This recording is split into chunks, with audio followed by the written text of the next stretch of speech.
Comienza la liturgia de la semana con el Padre Diego Figueroa.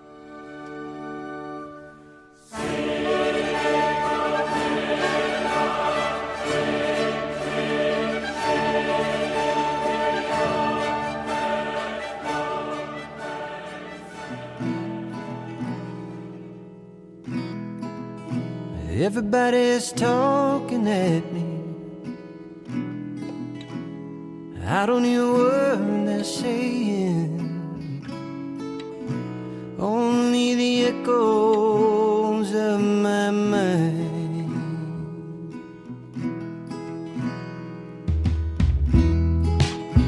People stopping, staring. I don't see their faces, only the shadows of their eyes.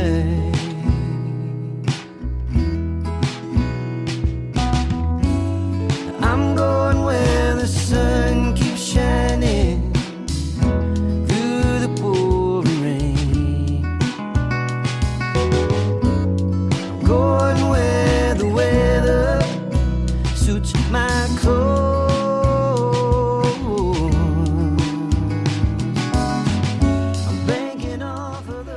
Buenas noches, amigos, bienvenidos un sábado más a la liturgia de la semana. Son las 9 de la noche y aquí estamos en Radio María para tener un programa de 1 hora dedicado a la liturgia. En las primeras horas del domingo, este tercer domingo del tiempo ordinario, nos vamos a poder tranquilizar, relajar un rato, recordando, porque yo creo que las cosas que vamos a tratar en el día de hoy no son especialmente novedosas, pero sí que viene bien escucharlas por reafirmarlas, por fortalecerlas, ¿no? Algunos aspectos referidos a la liturgia de la palabra y a la palabra de Dios en la celebración de la liturgia, porque el tercer domingo del tiempo ordinario se conoce modernamente, desde que el Papa Francisco así lo instituyó, como el domingo de la palabra de Dios. Así que no sé si todo el mundo nos está hablando, pero lo que sí sabemos es que el Señor nos habla, y el Señor nos habla hoy, y el Señor es el que nos está hablando y nos dirige su palabra, y esa palabra tiene que ser escuchada, ¿no? Es un poco lo que el mensaje también que encontramos en el Evangelio de este domingo, y por lo tanto, pues ese es un poco como la tónica que ya desde el primer momento de la semana, porque la semana recordamos que empieza el domingo, y el domingo empieza en las últimas horas de la tarde del sábado, es decir, después de la hora de nona del sábado, comienza el domingo. Por lo tanto, nos encontramos ya en el tercer domingo del tiempo ordinario y en esta semana que podría ser una semana de la palabra de Dios, ¿verdad? Para que pusiéramos un interés especial en profundizar en la palabra de Dios y de esta manera conocer un poquito más pues qué es lo que Dios nos ha revelado por su palabra. Vamos a comenzar nuestro programa dedicado a la liturgia de la semana y en este apartado primero en el que hacemos esta reflexión sobre la liturgia de la tercera semana del tiempo ordinario.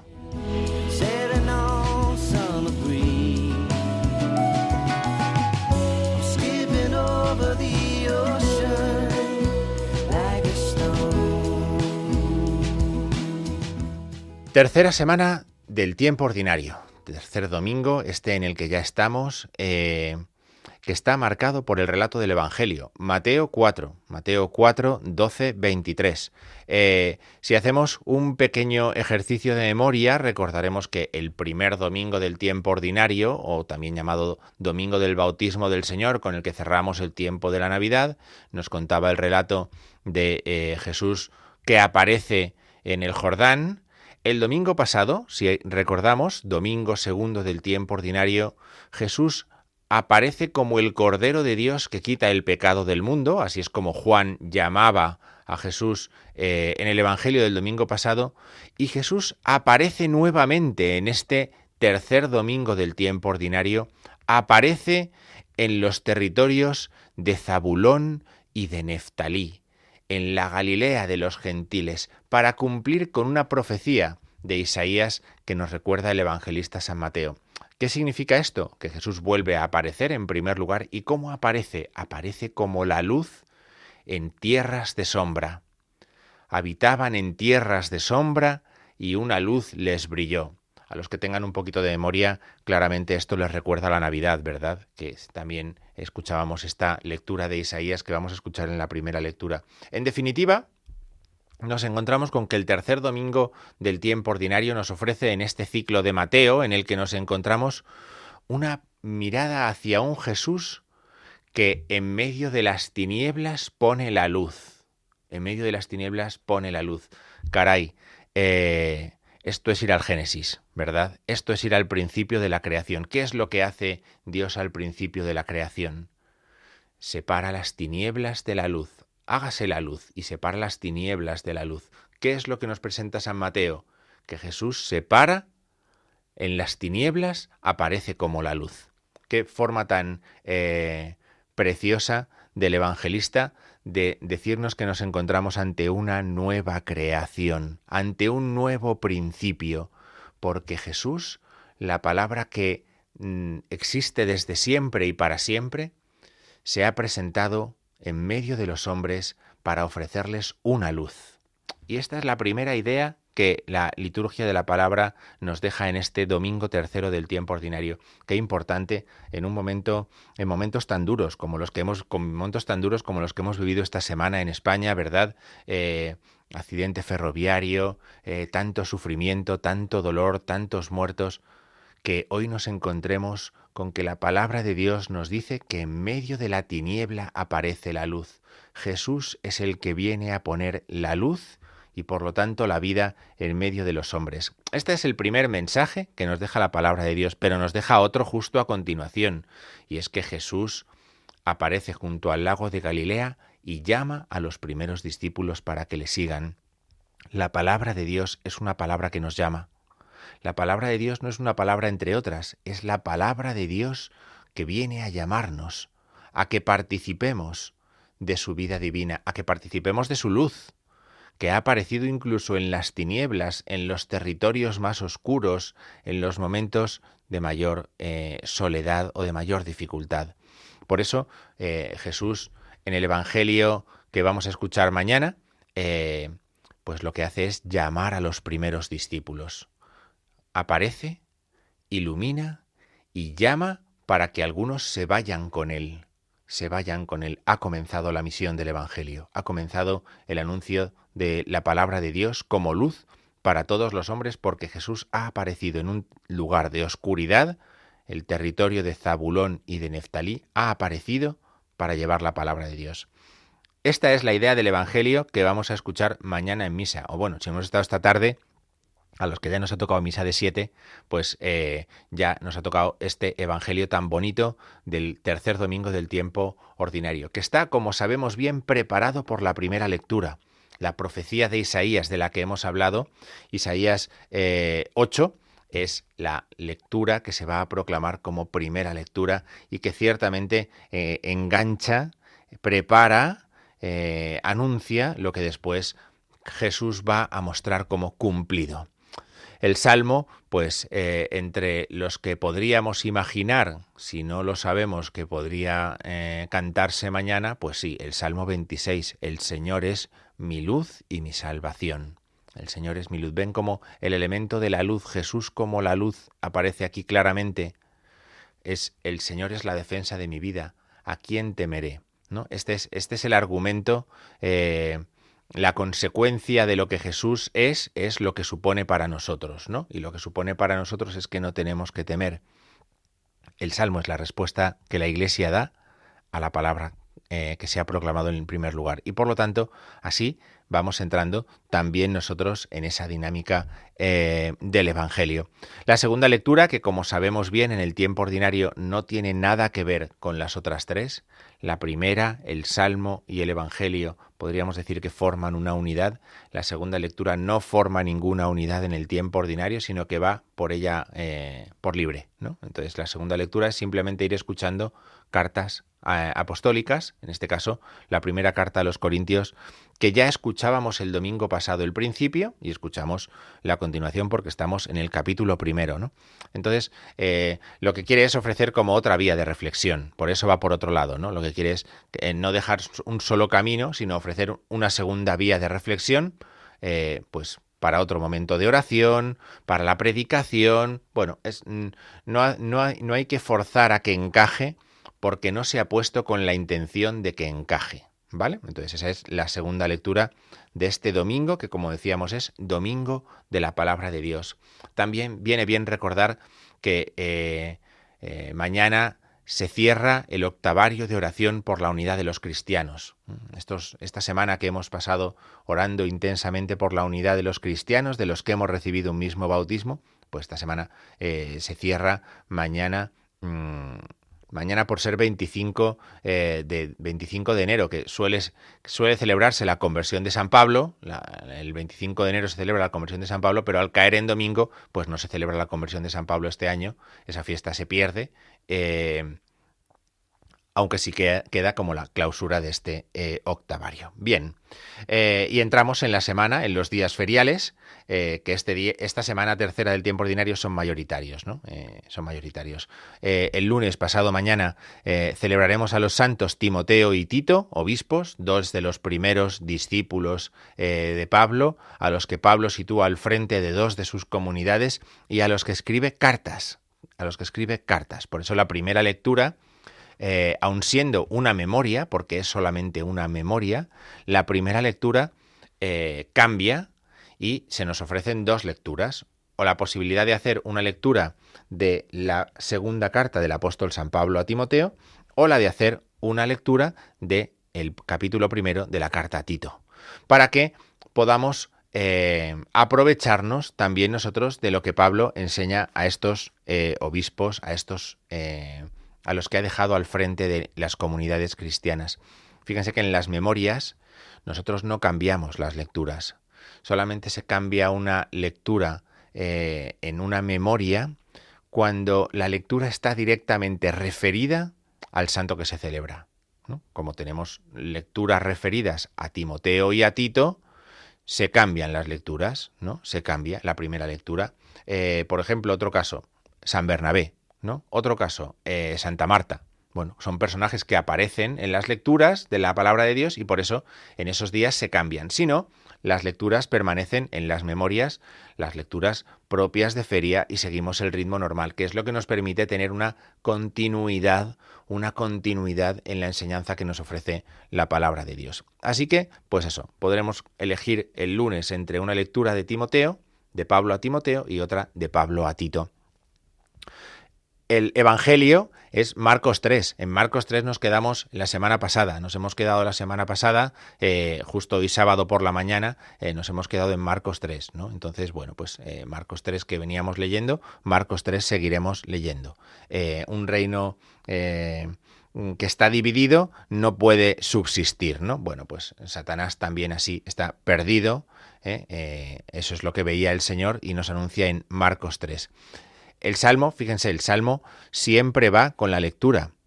El Salmo responsorial siempre va con la lectura, porque es la respuesta a la lectura. Salmo 95, contad las maravillas del Señor a todas las naciones. Estamos hablando de los primeros tiempos de la evangelización y por lo tanto el Salmo es un salmo que habla precisamente de eso, de contar el Evangelio a todos los pueblos, ¿no? Pablo se ha ido a anunciar a los gentiles. Ahí han aparecido Timoteo y Tito. El Salmo es una continuación, es como la Iglesia ha acogido ese mensaje. Bien, el martes 27 de enero, es un día de feria, ¿vale? Puede haber memorias libres, memorias varias, pero en principio es un día de feria.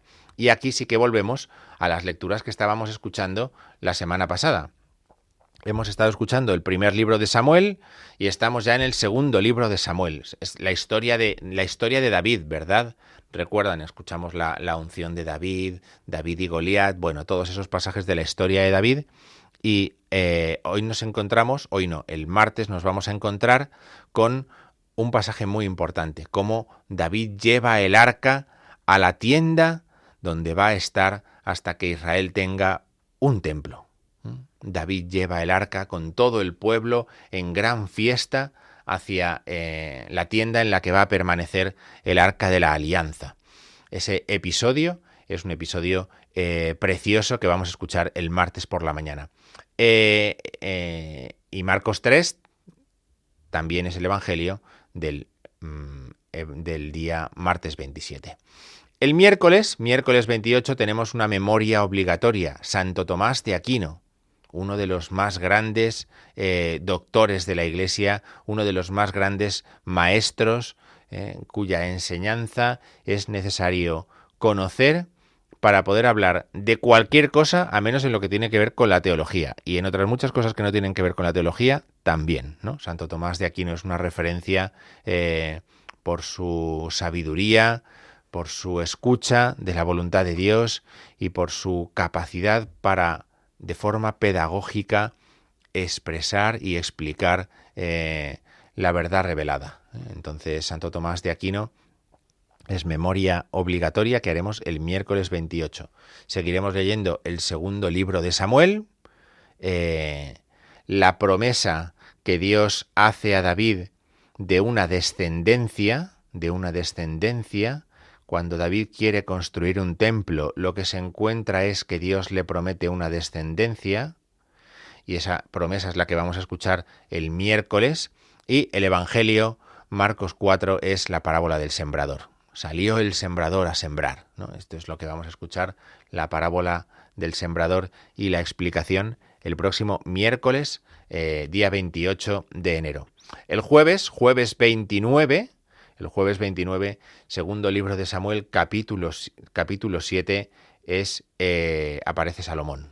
Ya aparece Salomón, la historia de la monarquía, la historia de los grandes reyes de Israel, continúa con este personaje. Y en el Evangelio, Marcos 4, 21, 25, la lámpara se trae para ponerla en el candelero. La lámpara de la luz de Dios, que decíamos antes, pues hay que ponerla, hay que mostrarla a otros, es la luz que hay que poner en el candelero. Y el viernes 30, es día ferial, día verde también, ¿verdad? Día ferial. 2 Samuel 11, un episodio triste de la vida de David, el recuerdo de la historia de Betsabé y de Urías, y Marcos 4, 26, 34. Las parábolas de Jesús. Jesús continúa enseñando qué es el reino de los cielos con parábolas. La parábola de la semilla que se echa y va creciendo sin que el hombre sepa cómo. Pues así crece el reino de Dios. El sábado que viene, dentro de aquí a una semana, el sábado que viene, 31 de enero, cerramos el mes de enero con una bonita memoria, la memoria de San Juan Bosco, ¿verdad? Es una memoria obligatoria también que la Iglesia celebra con la alegría con la que San Juan Bosco vivió también, ¿no? Segundo libro de Samuel, capítulo 12, el pecado de David y el arrepentimiento, el reconocimiento de que David ha pecado con Betsabé, y el Salmo 50, por lo tanto, como el Salmo miserere, el Salmo de la petición de perdón, y Marcos 4, 35, 41. El sábado que viene vamos a cerrar la semana, la tercera semana del tiempo ordinario, reconociendo quién es aquel al que el viento y las olas obedecen. ¿Quién puede ser aquel al que la naturaleza obedece? Solamente el que la ha creado, ¿no? Bueno, pues este es el Evangelio que escucharemos el próximo sábado 31 de enero y con el que vamos a cerrar la tercera semana del tiempo ordinario o semana de la palabra de Dios.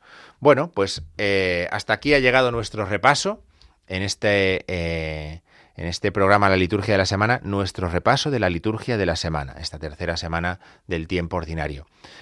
A partir de ahora, ¿qué vamos a hacer? Bueno, pues vamos a dedicarnos a entrar un poquito en qué dicen algunos documentos del magisterio de la Iglesia sobre la liturgia de la palabra y sobre la palabra de Dios en la liturgia. Nos vamos a acercar un poquito a algunos textos y los vamos a ir comentando para recordar. Yo creo que son cosas en general conocidas, pero nunca viene mal recordar, reforzar algunas de estas cosas, porque es la mejor manera además de saber dónde están escritas, ¿no? A veces no sabemos si algo es fiable o no es fiable. Si uno sabe dónde está escrito, pues pues entonces da más seguridad. Así que paramos, escuchamos un poquito de música, continuamos aquí esta noche en Radio María en la liturgia de la semana.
Laus tibi Christe Rex eterne glorie. Alabanza a ti, oh Cristo, Rey de la gloria eterna.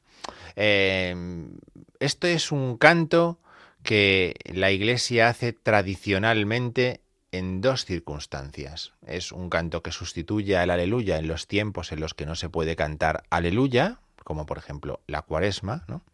Laus tibi Christe, alabanza a ti, oh Cristo, es decir, es un saludo a la palabra de Dios, ¿no? Y la otra circunstancia la conocemos bien los que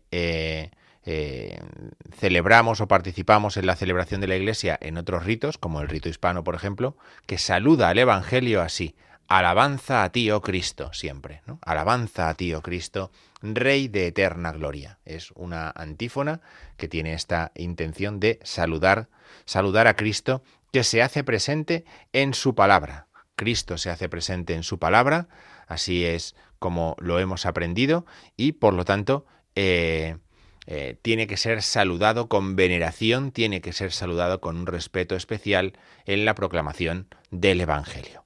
¿Vale? Bueno, pues este es este canto nos introduce bien en lo que vamos a hacer ahora, que es acercarnos en primer lugar a un texto que se llama así: Ordo Lectionum Mise, es decir, el orden o el ordinario de las lecturas de la misa. Es un documento que está en el principio del primero de los leccionarios de la Iglesia, de los leccionarios de la liturgia de la palabra que contienen las lecturas. Ahí está este orden de las lecturas de la misa.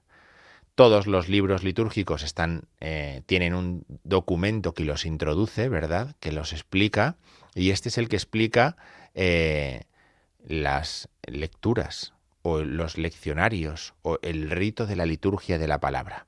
Viene muy bien, o es un documento que deben conocer al menos todos los que son lectores habituales en sus parroquias. Doy por supuesto sacerdotes y diáconos y de ahí para arriba, ¿no? Pero todos aquellos que proclaman la palabra en sus parroquias deben conocer este documento, porque resume todo aquello que la Iglesia nos enseña de cara a proclamar la palabra de Dios. No es un documento técnico, ahora vamos a ver algún aspecto técnico, pero no es un documento técnico, es un documento de corte litúrgico, teológico, que lo que quiere es explicarnos cuál es el sentido de la palabra de Dios, en la celebración de la Iglesia. No hay celebración de la Iglesia que no contenga una proclamación de la palabra de Dios. Ojo con esto, ¿eh? No hay celebración de la Iglesia, no hay celebración sacramental que no contenga una proclamación de la palabra de Dios, porque celebrar los sacramentos, celebrar la liturgia, los ritos de la Iglesia, nacen de que Dios ha dialogado con nosotros, nos ha dirigido su palabra.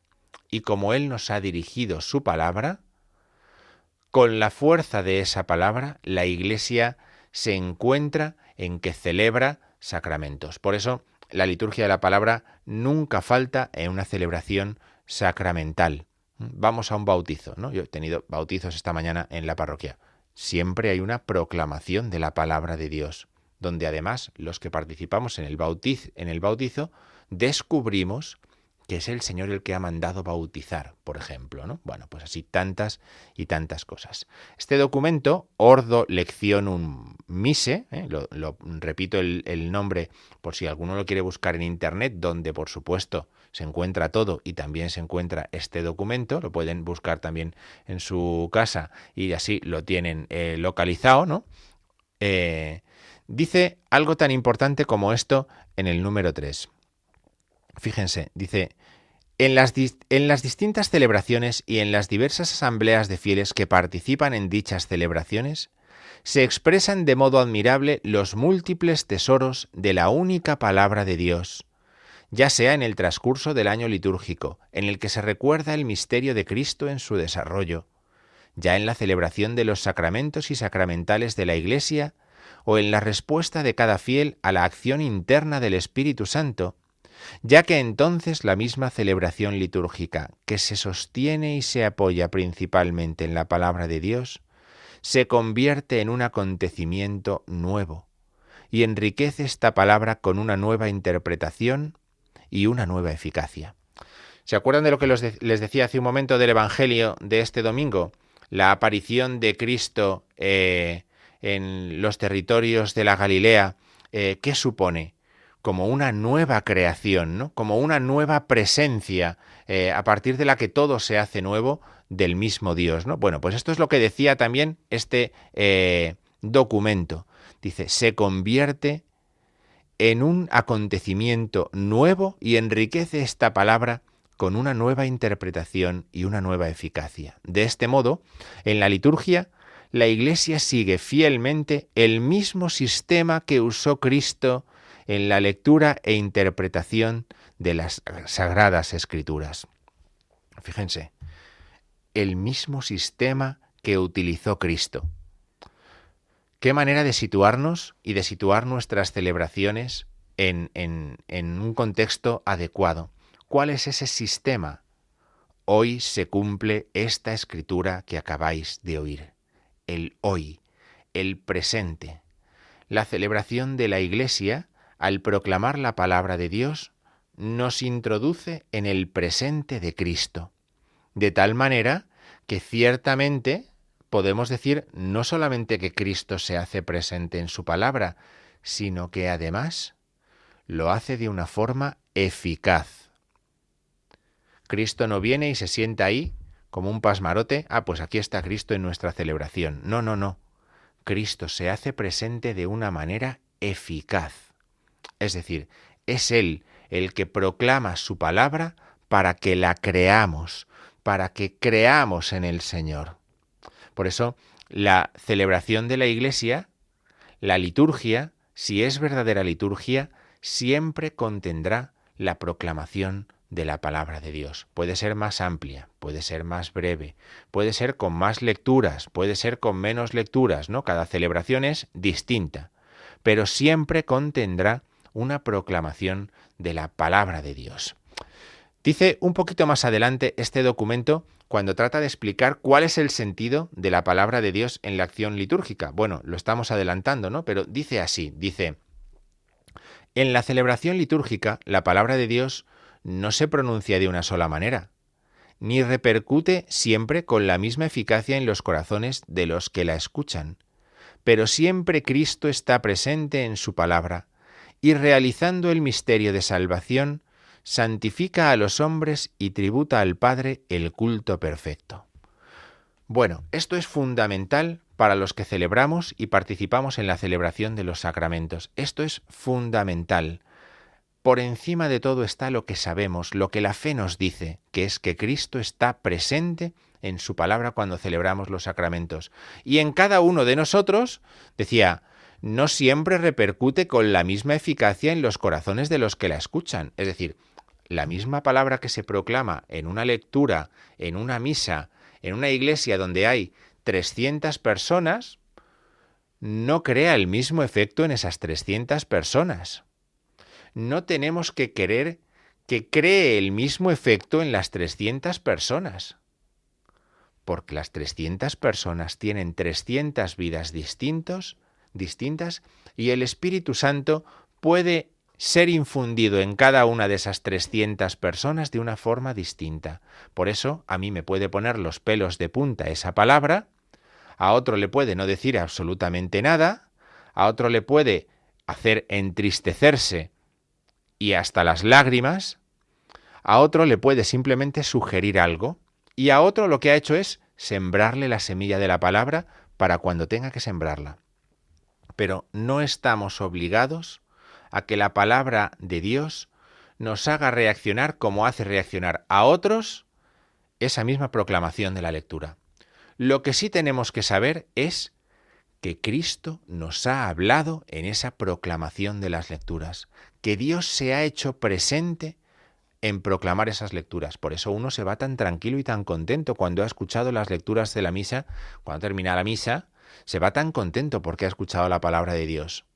Si le ha afectado de la forma A, B o C, o ninguna de las anteriores. Pero lo que sí tiene uno es la certeza de que Cristo se ha hecho presente en su palabra.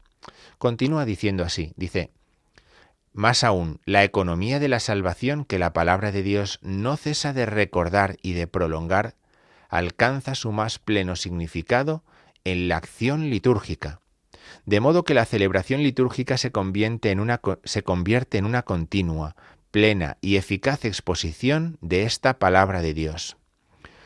¿Qué significa esto? Cuando se proclama la palabra de Dios en una celebración de la Iglesia, ya no estamos solamente los que estamos en esa celebración de la Iglesia.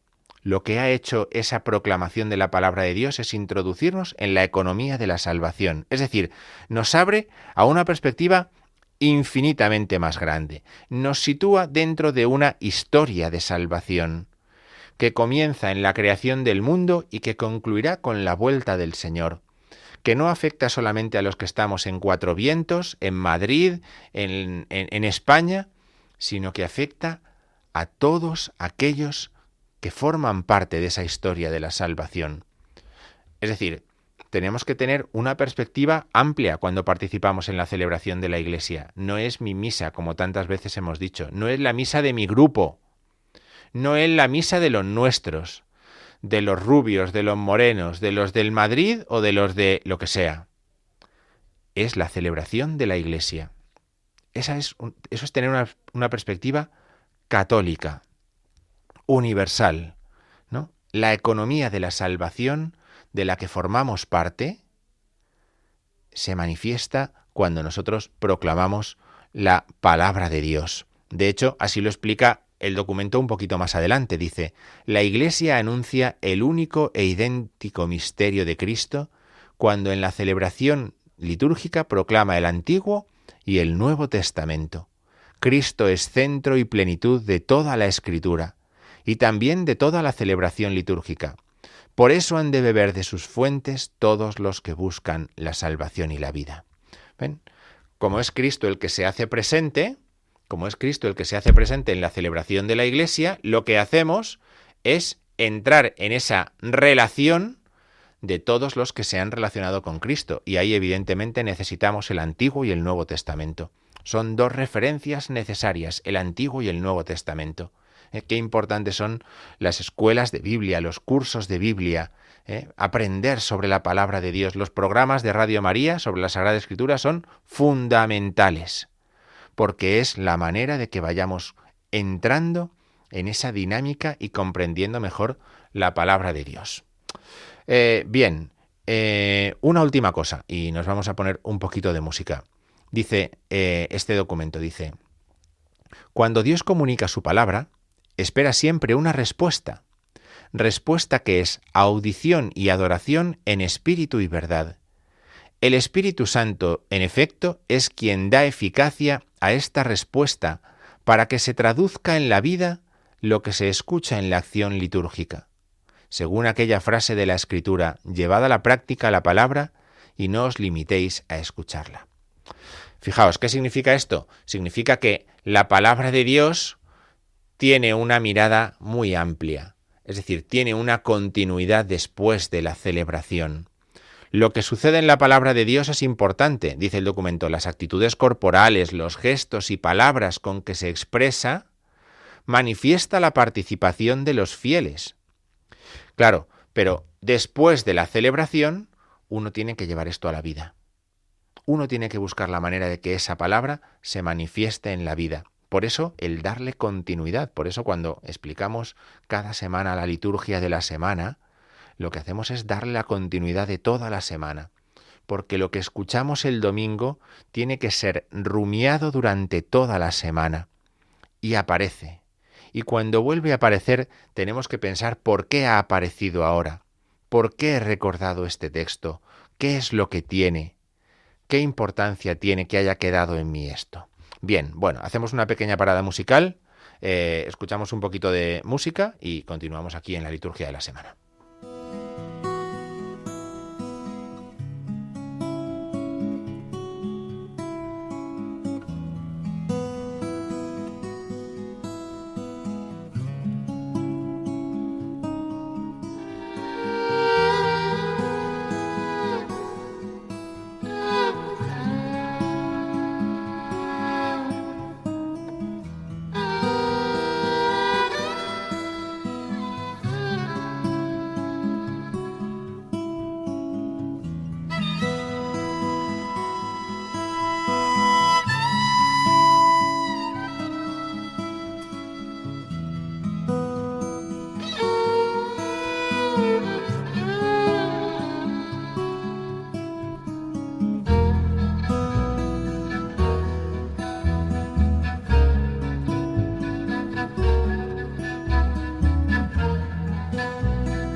Qué gran película, una historia verdadera, ¿verdad? De David Lynch. Qué gran película, qué gran música de Angelo Badalamenti, esta que acabamos de escuchar.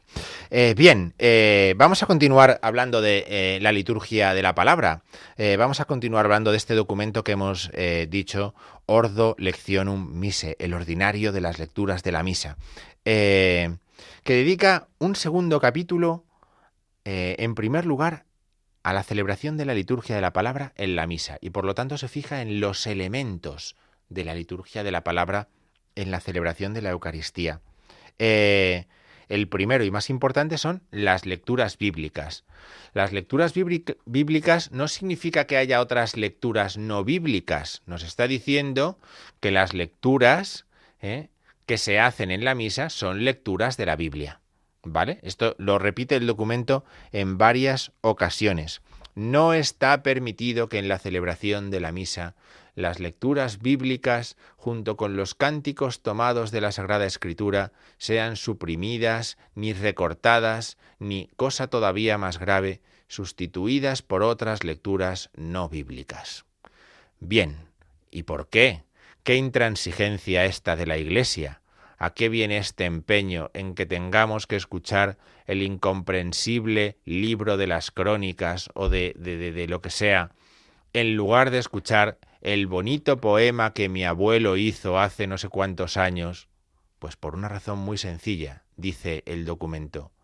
Pues por medio de la misma palabra de Dios, transmitida por escrito, Dios sigue hablando a su pueblo, y mediante el uso constante de la Sagrada Escritura, el pueblo de Dios se hace más dócil al Espíritu Santo por medio de la luz de la fe, y así puede dar al mundo con su vida y costumbres el testimonio de Cristo.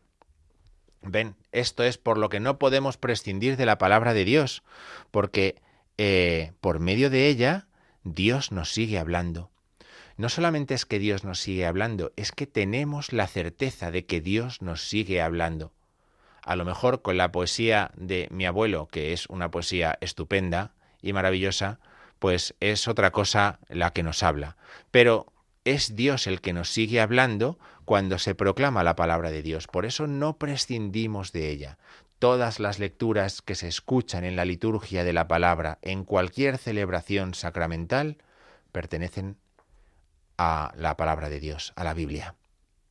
Han sido reveladas por Dios. La Iglesia, por lo tanto, les da una especial veneración y no puede hacer otra cosa que introducirlas en la celebración de la Iglesia, para que sea la palabra de Dios la que realice después el sacramento que celebremos. Por eso es tan importante comprender el sentido de esta, no solamente de que tenga que ser así en las lecturas de la palabra de Dios, sino que gracias a Dios que es así. No es qué pena que hay que escuchar el libro del profeta Isaías, es qué privilegio poder reconocer en el libro del profeta Isaías el anuncio de Cristo. Eso es, ¿no? Entonces hay que hacer ese esfuerzo, no cambiar esas lecturas. Claro, pero es que a nuestro grupo de catequesis, a nuestros niños, o es que a lo mejor a la circunstancia en la que nos encontramos nosotros ahora en nuestra comunidad, nos vendría mejor, nada nos va a venir mejor que escuchar la palabra de Dios.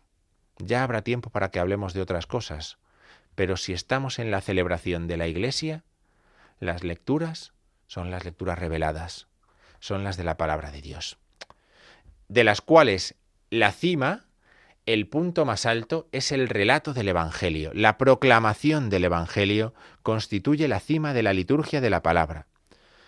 Nos preparamos para ella con las otras lecturas, con la lectura del Antiguo Testamento o del Nuevo Testamento, pero todas ellas nos preparan para un punto culminante, que es el Evangelio. Aquí podríamos recordar todos los signos, lo hemos hecho ya tantas veces que no lo voy a repetir entero, todos los signos que nos indican que estamos en un punto culminante. Nos ponemos de pie, proclama un ministro ordenado, se utiliza el incienso, las velas, se canta una introducción, se besa el libro, hay un libro especial para el Evangelio. Todo eso, lo que nos está diciendo es que estamos ante algo muy especial, ante Cristo mismo que se hace presente. Por eso, todo ese rito no hay que contemplarlo con desdén, sino que hay que contemplarlo con esperanza. Cristo se hace presente. La Iglesia aclama Laus tibi Christe, te alabanza a ti, oh Cristo, o aleluya, alabada al Señor, porque Cristo se hace presente. Dice el documento a continuación, lo que más ayuda a una adecuada comunicación de la palabra de Dios a la asamblea por medio de las lecturas es la misma manera de leer de los lectores. Dice que deben hacerlo, en primer lugar, en voz alta y clara, y dos, con conocimiento de lo que leen. ¿Cuántas lecturas hemos destrozado a lo largo de nuestra vida por no saber lo que estábamos proclamando? Es decir, hay que prepararse para leer, hay que tener esa voz alta y clara, y cuando uno no tiene una voz alta y clara, pues se queda para escuchar con oído fino lo que otro con voz alta y clara proclame, y además un conocimiento de lo que se lee, porque eso ayuda a que uno pueda entonar bien, a que uno sepa qué tiene que dar mayor realce. Si uno va a proclamar la primera lectura, por ejemplo, de la misa de mañana domingo, tiene que tener en cuenta que hay unos versículos que se van a proclamar después en el Evangelio. Por lo tanto, esos versículos, esa profecía de Isaías que luego se va a repetir en el Evangelio, hay que proclamarla bien, para que la gente cuando luego la escuche en el Evangelio se dé cuenta. Entonces, por eso hay que tener un conocimiento de lo que se va a proclamar, ¿no? Ahí caben breves y oportunas moniciones, breves y oportunas municiones, dice así el documento, breves y oportunas municiones que sirvan como una introducción. No que agoten para cuando se va a proclamar el texto y ya no querramos escuchar nada, ¿vale? En la celebración de la misa con el pueblo, proclámense siempre las lecturas desde el ambón. El ambón, luego hablamos sobre él, es el lugar desde el que se proclaman las lecturas. Entre los ritos de la liturgia de la palabra hay que tener especial veneración a la proclamación del Evangelio.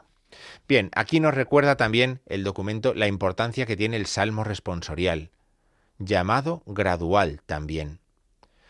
Es la respuesta que la Iglesia ofrece a lo que la palabra de Dios ha proclamado en la lectura anterior. Y están hechos para ser cantados. Según el sentido con el que se canten, nos ayuda a entender también qué es lo que quieren decir. El Salmo responsorial ordinariamente ha de cantarse. Así, tal cual, ha de cantarse. Hay dos formas de cantar el Salmo. Una es introduciendo una antífona a cada estrofa y otra es con esa estrofa al principio y al final. El canto del Salmo o de la sola respuesta contribuye mucho a comprender el sentido espiritual del Salmo y a meditarlo profundamente. Ojo con esto. Cuando se proclaman las lecturas, estamos escuchando. Cuando se proclama el Salmo, estamos meditando lo que en las lecturas nos han dicho. Tenemos que saber cuál es la actitud correcta. Se proclama la primera lectura, escucho atentamente. Se proclama a continuación el Salmo, me sirve para meditar sobre lo que he escuchado. Y, por último, repite el texto, dice, el Salmo que sigue a la lectura si no se canta, ha de recitarse en la forma más adecuada para la meditación de la palabra de Dios. Fíjense qué interesante. No hay que correr, hay que buscar la manera de que ayude a los que están escuchando a meditar y a traer lo que han escuchado en la primera lectura antes. Un poquito más de música, se me acaba la hora. No he llegado ni a la cuarta parte de lo que tenía preparado para hoy. Soy un desastre organizando el programa de la liturgia de la semana, pero bueno, ¿qué le vamos a hacer? Bueno, pues escuchamos un poquito más de música y damos unas últimas pistas y nos vamos a hacer la cena.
Mientras escuchábamos la banda sonora de King Kong, estaba yo pensando qué decía de todo lo que tenía preparado y no voy a decir.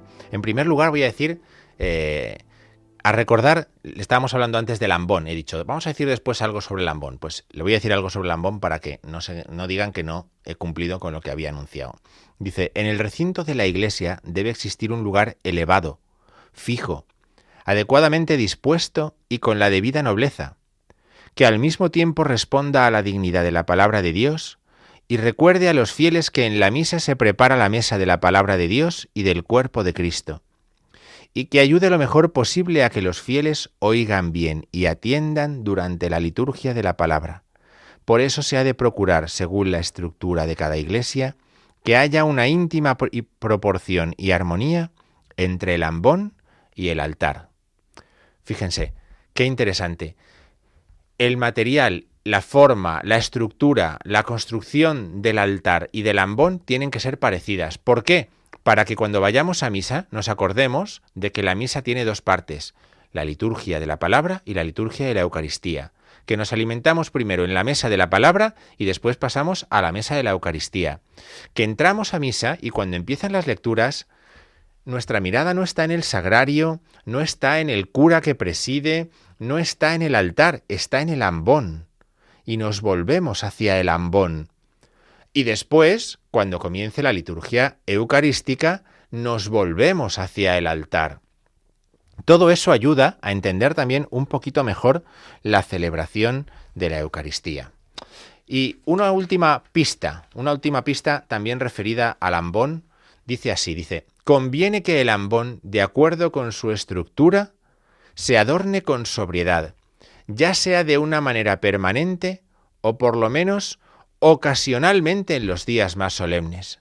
Dado que el ambón es el lugar donde los ministros proclaman la palabra de Dios, se reserva por su naturaleza a las lecturas, al salmo responsorial y al pregón pascual. La homilía y la oración de los fieles pueden pronunciarse desde el ambón, ya que están íntimamente ligadas con la liturgia de la palabra. En cambio, no es conveniente que suban al ambón otras personas como el comentarista, el cantor o el director del canto. Todo en la liturgia tiene su sitio. El ambón es un sitio para unas cosas, el altar para otras, la sede para otras, el coro para otras. Por lo tanto, el ambón es el lugar de la palabra de Dios. Escuchamos un poquito de música que nos vamos.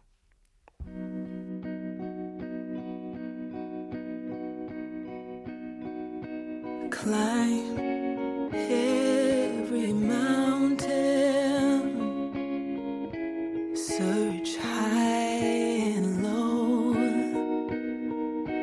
follow every byway, every path you know.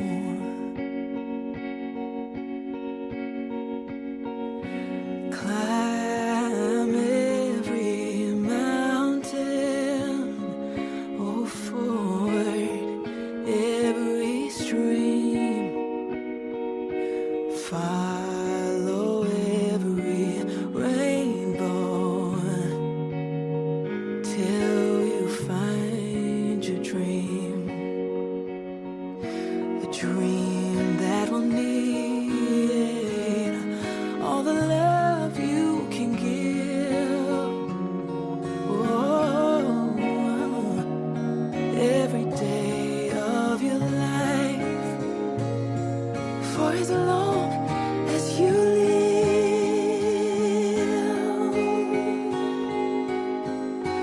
climb every mountain, oh, ford every stream. Pues hasta aquí hemos llegado en la liturgia de la semana, en este sábado 24 de enero, ya primeras vísperas del domingo tercero del tiempo ordinario. Hemos hablado de la liturgia de la palabra de Dios, y hemos pasado este rato aprendiendo cosas sobre la importancia que tiene la liturgia de la palabra. Si todavía les ha parecido bien, les ha gustado el programa, si quieren enviárselo a alguien para que aprenda un poquito o para que recuerde algunas cosas como hemos hecho nosotros, recuerden que en la página web de Radio María se pueden descargar el podcast y ahí la llevan para oírlo con el móvil o con lo que sea. Y de esa forma también pues ofrecemos el poquito de formación de este rato, pues se lo ofrecemos a otras personas para que puedan tenerlo también en esta semana de la palabra de Dios en la que estamos. Muchas gracias a todos y muy buenas noches.